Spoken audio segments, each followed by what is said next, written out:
Welcome to this video on our channel. This time we will explore our adventure of setting up a greenhouse in the Carpathian Mountains.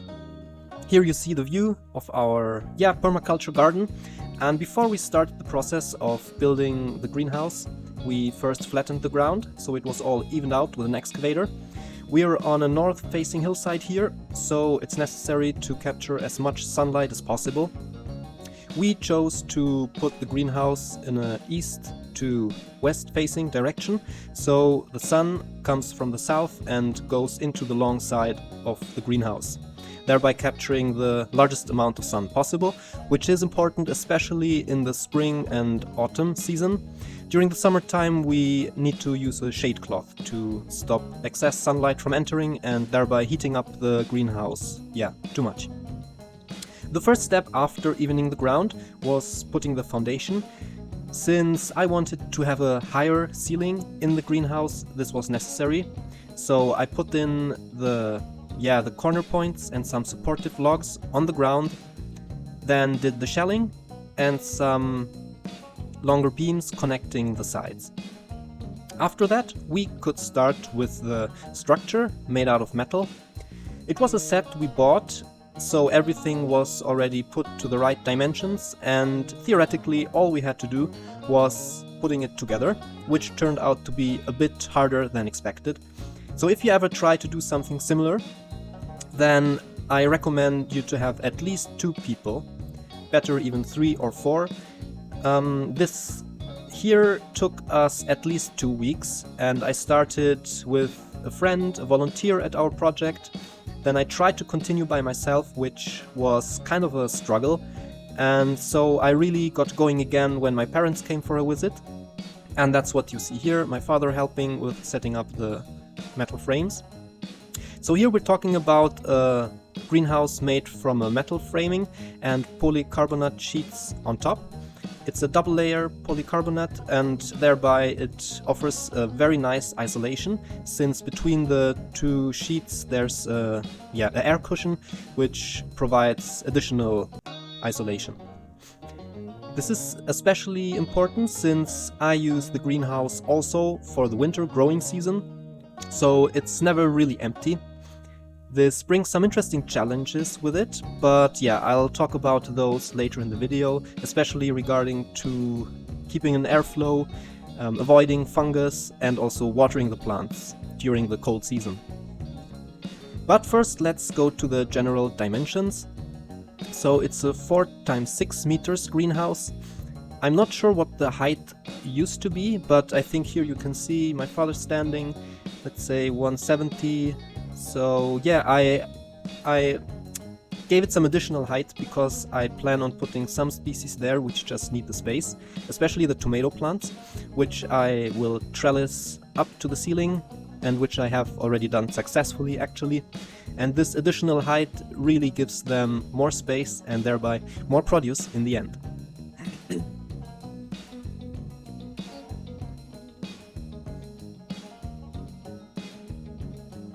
I will not go into very big detail about the foundation I did here, since it's a very particular setup, which was just needed because I wanted the additional height. In retrospect, I'd say it's not really necessary, and considering the amount of extra work I put in it, I'd rather recommend leaving the original height and avoiding the extra work. If you do it without this extra height, then it's a lot easier.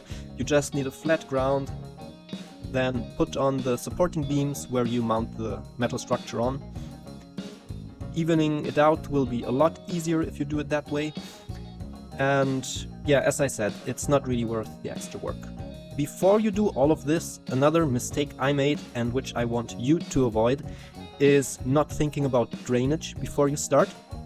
So at the same time, when you even out the ground for your surface of the greenhouse, be sure to also dig a drainage trench, because you don't want the humidity coming from the ground into the wood or into the greenhouse.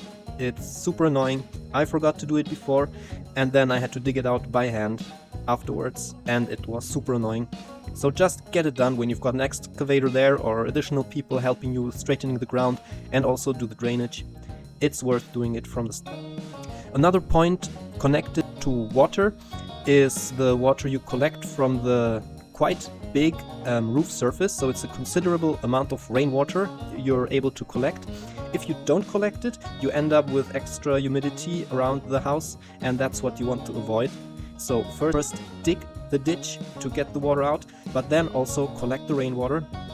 It's not particularly easy because there's no prefabricated system to connect this kind of greenhouse roofing with a rain gutter. So there's lots of improvisation needed. In the end, I thought that working with bitumen layers, which you usually use for fixing bitumen rooftops, works.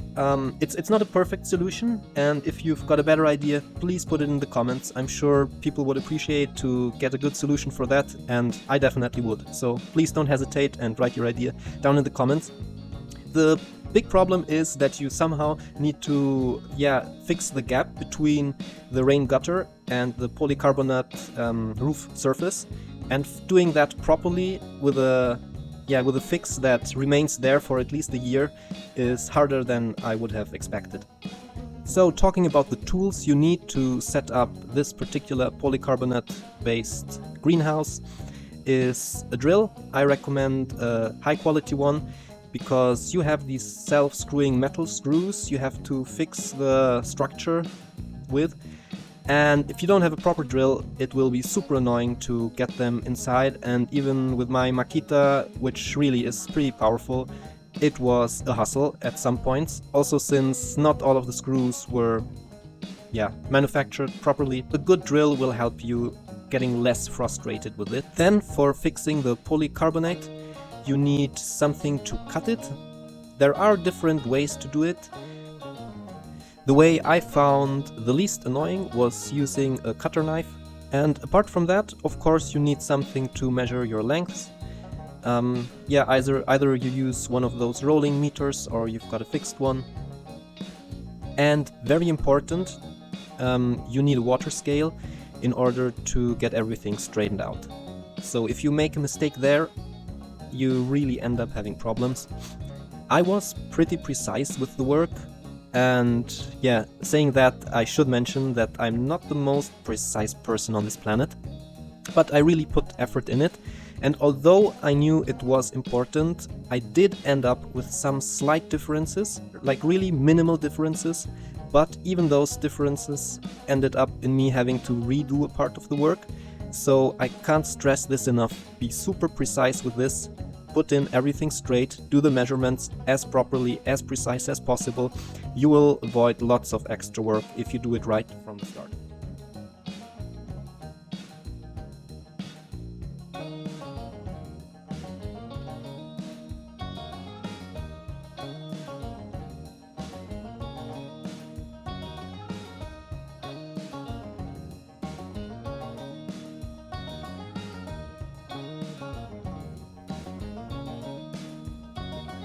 Another tip I should probably give you is wearing your protective gloves while working with the screwdriver.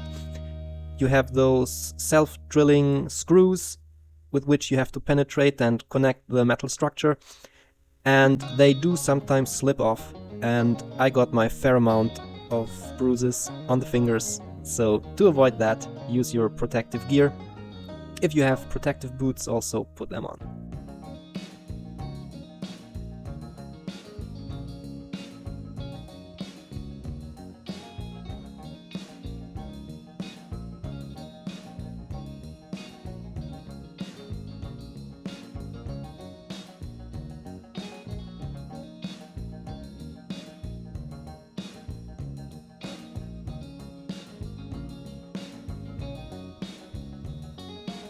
So I was talking about being precise with your measurements and with putting in everything straight.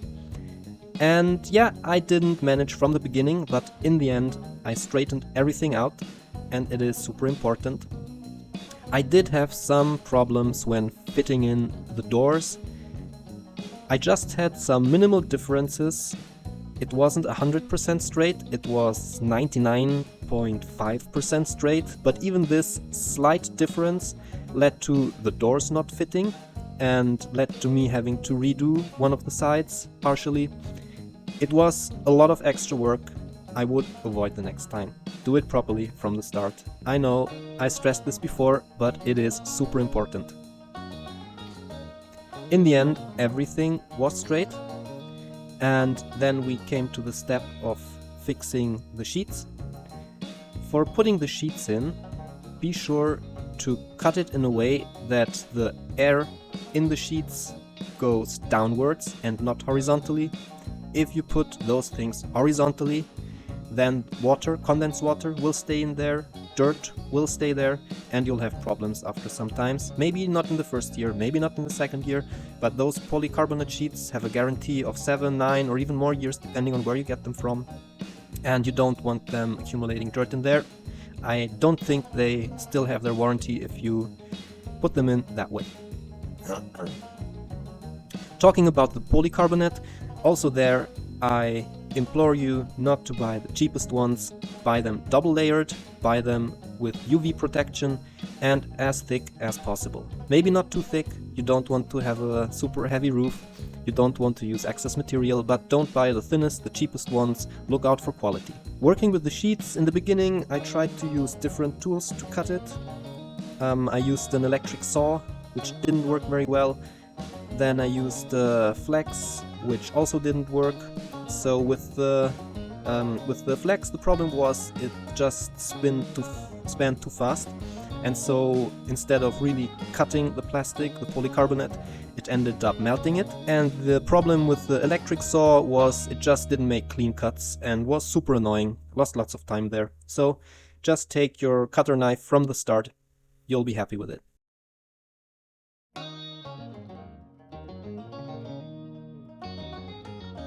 And here you see us handling the quite long sheets of polycarbonate, and here it's pretty evident why I told you you need at least 2 people to do this job. It is possible to do it by yourself, and I tried it before. It just takes a lot more effort and it's no fun. So try and get your family on board or some friends, it'll be a lot more fun. When mounting the polycarbonate sheets, be sure to have them overlapping in order to stop water from getting in between the gaps. I think it was one of the last day of my parents' stay here, and don't worry, we also did tours and had our fun. But yeah, what can I say? My parents really like to help. My father likes to do some physical work, so it was part of their vacation, I guess, and I was super grateful for their help. There on the right side you see that the sheets are overlapping, and you see again how important it is to have someone helping you and of being precise. So if you did too much overlapping or too little or didn't overlap at all, you'll see that the edge here will be looking out a lot further. So here we have about 10 centimeters, maybe 15 centimeters on this side. That's totally okay. If it overlaps a lot more or if it doesn't reach the edge at all, something went wrong there. Here you see it's all beginning to get a nice form and structure. Looks pretty neat. As a conclusion, I would say I highly recommend this type of greenhouse. The polycarbonate lasts, it's super quality if you buy the right one. So we had storms, we had hail, we had all kinds of difficult weather extremes, and this thing stood up. The metal structure is also super steady, nothing happened. It lets in a lot of sunlight, also thanks to the orientation we gave it, so it's east-west facing with the long side towards the south, letting in lots of sun in the spring and in autumn. For the summer, depending on where you're located, I think you will also need a shade cloth. For the future, I want to avoid the shade cloth, and I'm growing some grapevines, so for the future that's a nice thing to do. Avoiding all this hustle with putting up, putting down the shade cloth. The nice thing with the grapevine is it loses its leaves when you need more sun, and it doesn't have leaves yet in spring when you need more sun as well. So it's a nice natural solution for this excess sun problem during the summer months. If you want a sustainable solution that stays there for a long time, doesn't give you problems in the long run, I recommend polycarbonate on the metal structure. It's, for me, the best solution. I've seen so many plastic things in the village, Maybe you got it from a supermarket, from a hardware store, these prefabricated things with thin plastic on top. It's not worth it. It will be broken after 1 or 2 seasons, and you'll have to have the hustle of setting up a new one, buying a new one. Plus, it's not good for the environment. Go for a sustainable and long-lasting solution. You'll not regret it. See you soon. Bye bye.